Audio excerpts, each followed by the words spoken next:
Parliament Bhavan మన దేశానికి icon.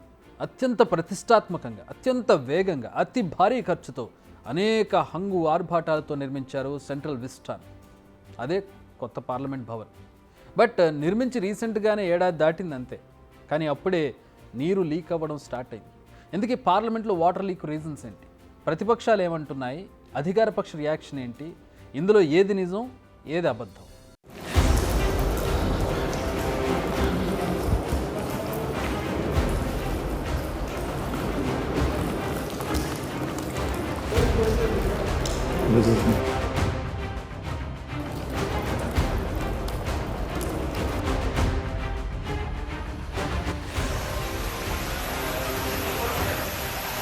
खोल दिया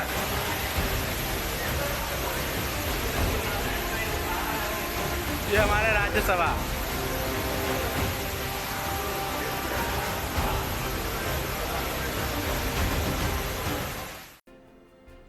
ఒక దగ్గర రూఫ్ పై నుంచి నీరు గారుతుంది. దాదాపుగా వర్షం పడుతున్నట్టుగా ఉంది. మరో చోట కాలువల్లో పారినట్టు నీరు బారుతోంది. ఇది మనం కొత్తగా అత్యంత మోడర్న్గా హై టెక్నాలజీని ఉపయోగించి 971 కోట్లతో నిర్మించిన మన పార్లమెంట్ భవనం. ప్రధాని నరేంద్ర మోదీ చేతుల మీదుగా హంగు ఆర్భాటాల మధ్య ప్రారంభమైన పార్లమెంట్ భవనం ఇది. కానీ ఇప్పుడు కురుస్తోంది. పైన వరుణుడు ప్రకోపానికి నేను తట్టుకోలేనంటూ పడిన నీటిని పడినట్టుగా కిందకు పంపించేస్తుంది. అదే లీక్ అవుతోంది. ఇప్పుడు ఈ వాటర్ లీక్ వీడియోలు తెగ వైరల్ అవుతున్నాయి సోషల్ మీడియాలో. దానికి తోడు ప్రశ్నలు, విమర్శలు ఉండనే ఉంటాయి. అంతన్నారు ఇంతన్నారు, రాష్ట్రపతితో కాకుండా ఏకంగా మోడీనే నేరుగా ప్రారంభించారు. మరి ఇప్పుడేం సమాధానం చెబుతారంటున్నారు విపక్ష నేతలు. నిజానికి అధికారులు కూడా వెంటనే రియాక్ట్ అయ్యారు. వెంటనే వాటర్ లీక్ అవుతున్న ప్రాంతంలో బకెట్ను కూడా పెట్టేశారు. ఇక కొన్ని హోల్స్లో అయితే వర్షపు నీరు ప్రవాహాన్ని తలపిస్తోంది అనుకోండి. ప్రస్తుతానికైతే సిచ్యువేషన్ కంట్రోల్లోకి వచ్చింది. బట్ చాలా ప్రశ్నలు మాత్రం తెర మీదకి వచ్చాయి. ఇప్పుడు ఈ పార్లమెంట్ వాటర్ లీక్ వీడియోలను తమ అస్త్రాలుగా మార్చుకున్నారు. అధికార పక్షంపై దుమ్మెత్తిపోస్తున్నాయి ప్రతిపక్షాలు. Parliament ke lobby, it's not a parliament, it's an edifice to Narendra Modi ji's ego. So since he is anyway got the people of India have shown him a lesson, it is only natural that as a natural consequence of that even the parliament's lobby will leak. तो हम पहले दिन से कह रहे हैं भारत मंडपम को देखिए ना, पेरिस में भी है प्लास्टो एक्सपोजिशन जहाँ पे ये सब इवेंट्स होते हैं. जितना भी बारिश हो जाए कहीं देखे, कहीं सिविलाइज कंट्री में जो मेन आपका शो पीस है वहाँ से पानी गिरता हो. और ये पार्लियामेंट तो हमने कहा था, ये तो पार्लियामेंट है ही नहीं, ये तो it's an edifice to Narendra Modi's ego. And since his ego has taken such a hit in these elections, it's only natural that water will leak from here. అటు కాంగ్రెస్ పార్టీ కూడా వాటర్ లీక్ పై తీవ్ర స్థాయిలో విమర్శలు చేసింది. Parliament బయట paper leak అవుతోంది, లోపలేమో నీరు leak అవుతోందంటూ సెటైర్లు వేసింది. పార్లమెంట్ భవనాన్ని నిర్మించిన ఏడాదికే పరిస్థితి ఇలా ఉందంటున్నారు. కాంగ్రెస్ ఎంపీ మాణిక్యం ఠాకూర్ దీనిపై ఏకంగా లోక్సభలో వాయిదా తీర్మానమే ప్రవేశపెట్టారు. వాటర్ లీక్పై చర్చించాల్సిన అవసరం ఉందన్నారు. పార్లమెంట్ భవనాన్ని మొత్తం క్షుణ్ణంగా పరిశీలించేందుకు ఓ కమిటీ వేయాలి. ఆ కమిటీ పార్లమెంట్ భవన డిజైన్, మెటీరియల్స్ను పరిశీలించి అత్యవసరమైన రిపేర్లను సిఫార్సు చేస్తుందని ఈ తీర్మానంలో తెలిపారు.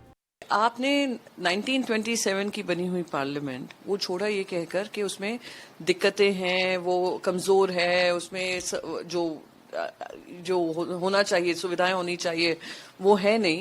और ये पार्लियामेंट लास्ट ईयर प्रधानमंत्री ने उसका इनॉग्रेशन किया. जो परंपरा है कि प्रेसिडेंट को करना चाहिए वो नहीं किया. और आज उसमें इतने देख रहे हैं, फ्लडिंग हो रही है, पानी गिर रहा है, तो दिखा रहा है कि ये जो कॉम्प्रोमाइज हुआ है टेंडर प्रोसेस में, टेंडर डिसीजन में, और जिस हड़बड़ी से बनाया गया है उसमें कहीं तरीके से एक जो अर्बन इंफ्रास्ट्रक्चर बनना चाहिए, जो कल मैंने अपनी स्पीच में भी कहा, वो आने वाले 100 साल के लिए बनना चाहिए. हमें ऐसी प्लानिंग होनी चाहिए अर्बन इंफ्रास्ट्रक्चर की जो 100 साल तक चले. जब पार्लियामेंट ही जो देश की आन बान शान होनी चाहिए वहां पे लीकेज है, तो आप समझ सकते हैं ये सारा कॉन्ट्रैक्टर और जो नेक्सस है सरकार का वो साबित होता जा रहा है. एयरपोर्ट की रूफ कोलैप्स हो जाती हैं. जो infrastructure, public infrastructure tax payers money पे बनता है, एटलीस्ट उसको तो ध्यान रखकर उस पर कार्रवाई की जाए, ना कि उस पर कॉन्ट्रैक्टर के साथ अपना नेक्सस बनाकर इस तरीके के इंसिडेंट सामने आए. కొత్త భవనం కంటే పాత పార్లమెంట్ భవనమే బెటర్ అంటున్నారు విపక్ష నేతలు. కొందరైతే పాత భవనంలోనే సమావేశాలు నిర్వహించాలనే డిమాండ్ కూడా చేస్తున్నారు. ఇదంతా అపోజిషన్ వర్షన్. అసలు ఇంతకీ పార్లమెంట్ భవన్లో వాటర్ లీక్ ఎందుకు జరిగింది? ఈ ప్రశ్నకు అధికారులు సమాధానం ఇచ్చారు. వాళ్ళు ఇచ్చిన ఆన్సర్ ఏంటంటే పార్లమెంట్ భవన్ ఎకో ఫ్రెండ్లీగా నిర్మించారు. ఎక్కువ విద్యుత్ వినియోగం లేకుండా ఉండేందుకు మధ్య మధ్యలో సన్లైట్ కోసం, అంటే వెలుతురు కోసం గ్లాస్తో గోపురాలు లాంటి నిర్మాణాలను డిజైన్ చేశారు. ఇప్పుడు ఆ గాజు గ్లాసుల మధ్య దూరం పెరగడంతో ఆ సందుల్లోంచి వాటర్ లీక్ అయింది. గాజులను అతికించే పదార్థం సరిగా లేనందువల్ల ఈ వాటర్ లీక్ జరిగింది. భారీ వర్షాలకు వాటి గుండా లోపలికి నీరు వచ్చింది, అంతే తప్ప ఏ గోడల నుంచి లీక్ కాలేదు. ఇప్పటికీ గ్లాసులను మార్చేసాం, ఇకపై సమస్య ఉండదు. ఇది పార్లమెంట్ భవన్ అధికారుల సమాధానం. విమర్శలు విన్నాం, దానికి సమాధానాలు విన్నాం. కానీ ఈ మధ్య అంటే బీజేపీ హయాంలో నిర్మించిన కట్టడాల విషయంలో లీకేజీ ఆరోపణలు ఎక్కువ వస్తున్నాయి. మొదట అత్యంత ప్రతిష్టాత్మకంగా నిర్మించిన అయోధ్య రామాలయం విషయంలో కూడా ఇదే జరిగింది. ఇప్పుడు ఏకంగా పార్లమెంట్ భవన్ విషయంలోనూ అదే జరిగింది. అయితే రెండింటిపై వివరణలు ఇచ్చారు. బట్ వివరణల కంటే ప్రజల్లోకి ఆరోపణలు సంధించిన వీడియోలే బలంగా వెళ్ళాయి కూడా. మరి దీనికి సంబంధించి సత్వర చర్యలు ఏం తీసుకుంటారు, మళ్ళీ ఇది రిపీట్ కాకుండా ఉండడానికి, మళ్ళీ వివరణ ఇచ్చుకునే పరిస్థితి లేకుండా ఉండడానికి ఏం చేస్తారనేదే చూడాలి. బిగ్ టీవీ అవుట్లుక్ కథనాలు నచ్చితే వెంటనే బిగ్ టీవీ ఛానల్ ను సబ్స్క్రైబ్ చేయండి.